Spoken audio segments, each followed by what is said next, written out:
I've talked to a lot of people working on a regular job and day in, day out, Yeah. and they think their life is boring. Okay. Didn't have any exciting experience. So, I mean, how do you think climbing a mountain will change their attitude? In terms of inspirational, in terms of give their life a different I like this question. perspective. Yeah, I like this question. And this is a question I like to address is you can't, when we're in our everyday life in society, Yeah. I call it we wear our masks and hats. So, we are a certain way with our family, we're a certain way with our friends, we're a certain way with our colleagues, we're a certain way at work, we're a certain way at home, we're a certain way alone. But it's a funny thing, on the mountain, these masks slowly start to dissipate, these hats that we wear, things that we hide behind sort of go away, so to speak. There's a truth that comes out. And there's certain truths in life that we hide away from. Right. You see? And so what I say is, on this mountain, at some point, and it's different for every person, but at some point on this trip, you get challenged. Right. You see? So when you hit a challenge, you have to rely on who you are, the character of who you are, and the support. It's a team effort, and I addressed this from the beginning. But at some point, you have to start realizing things in yourself to take the next steps. Right. You see, it's not like we're going to take the steps for you. So that's the beauty in it, and that's the mountain for me. It's an easy thing because this is what happens to almost everybody. Right. Almost everybody. Something comes out of them that they didn't realize was maybe in them, because they're as we would call it, maybe their everyday life, they get a little complacent. Right. You can't be complacent on the mountain. So this invigorates people. Right. You see? And so all of a sudden, this trip becomes this for them. It becomes it brought this out of them. It was that, if you talk to some of my past clients, this is what they talk about. It as amazing. They talk about it as incredible. These are words that they use, but the meaning behind those words are the experiences they had, not just the summit, but what they did to overcome their doubts. Because one of the things I prep people before a summit day is I'll be sitting in front of my group, maybe the night before, maybe the morning of, or maybe even during the summit day. And what I tell everybody is, at some point on the summit day, you're going to question yourself a lot. That's not a bad thing. We don't do that enough in our life. We don't question ourselves enough in our life. So that's where the complacency sometimes sets in. So all of a sudden, you're on this approach to your beacon, your goal, your summit, whatever you want to call it, right? And you question yourself at some point, and then now you have to answer those questions. So that's what the mountain does for us. Not that I do it for people, and it's that the mountain does that for them. So that's where it gets into the blood for people too. So what happens is with past clients, a year might go by, maybe 2 years, and they might say, they call me up and they email me up and they say, what's next?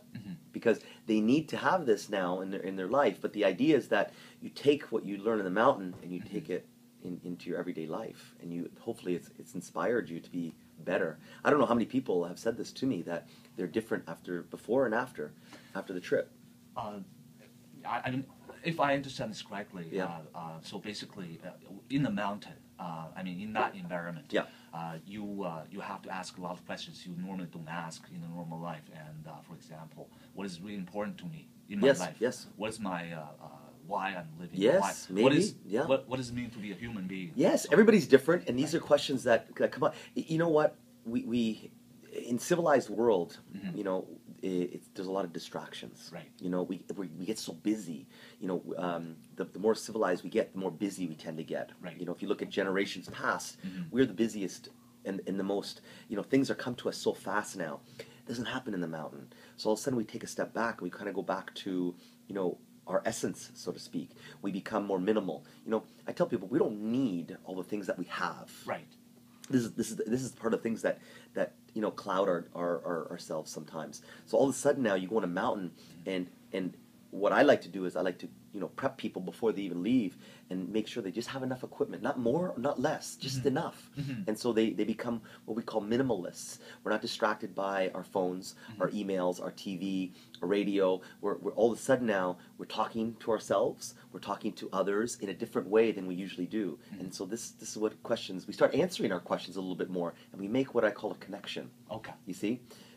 I have there's a saying I like, and it says there's no Wi-Fi connection on the mountain, but you're the best connected ever to yourself. To yourself. Yes, Exactly. that's what it comes down to. Yeah. Another question is what when you climb within the team, in the team Yeah.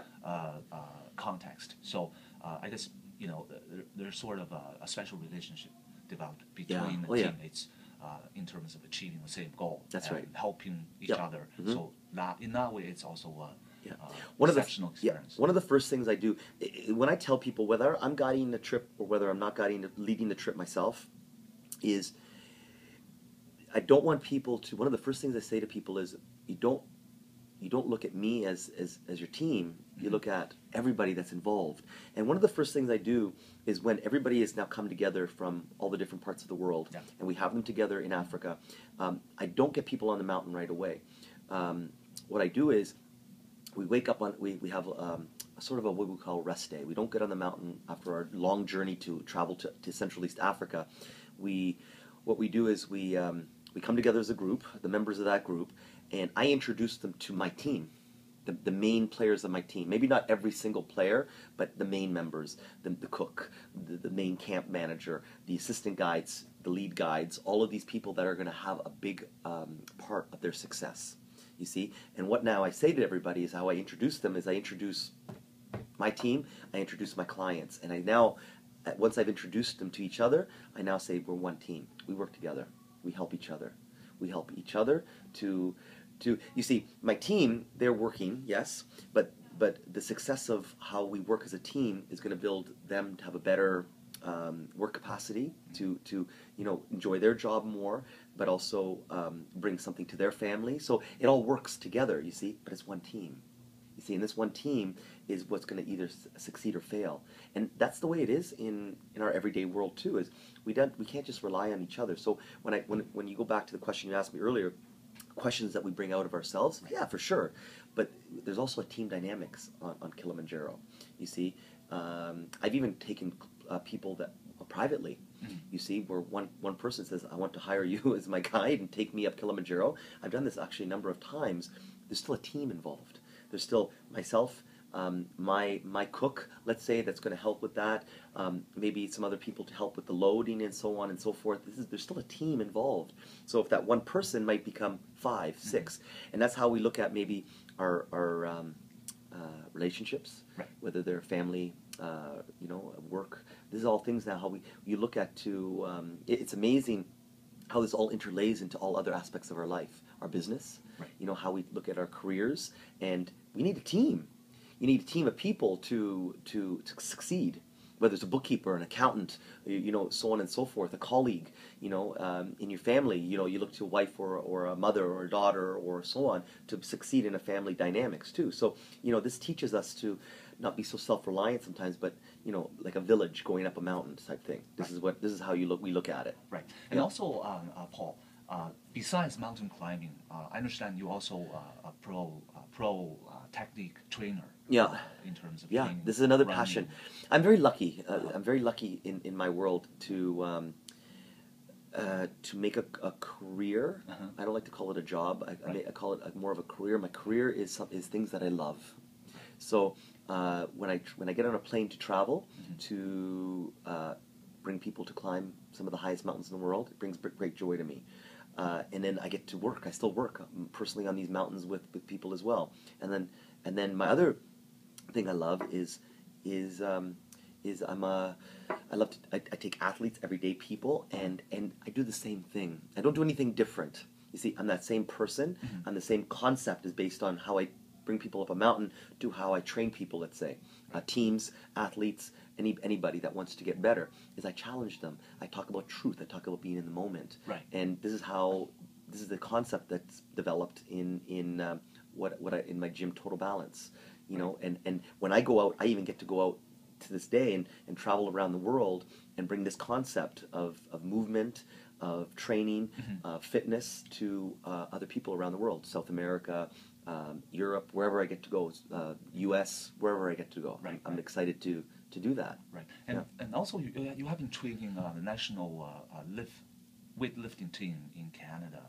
I understand correctly. I train with members. With members? Yes, okay. with members. And so I train with a lot of, I've worked with people in the Canadian National Olympic team, rowing team, rugby, professional rugby players, hockey players, football players, soccer players, ski racers. You know, these are all these are all people that have elite endurance athletes, triathletes. I work with people all over the world and help them program and train for them, get them ready for their events and so on. So this is something that I work a lot with some very good athletes, Okay. and helping them realize again their potential, their dreams, through same concept. Challenging them in different ways, but also understanding it's not just how they move physically; it's what moves them. I always ask people, what moves you? Your heart, your mind, your will. You know, recognize things that move you to be better, not complacent.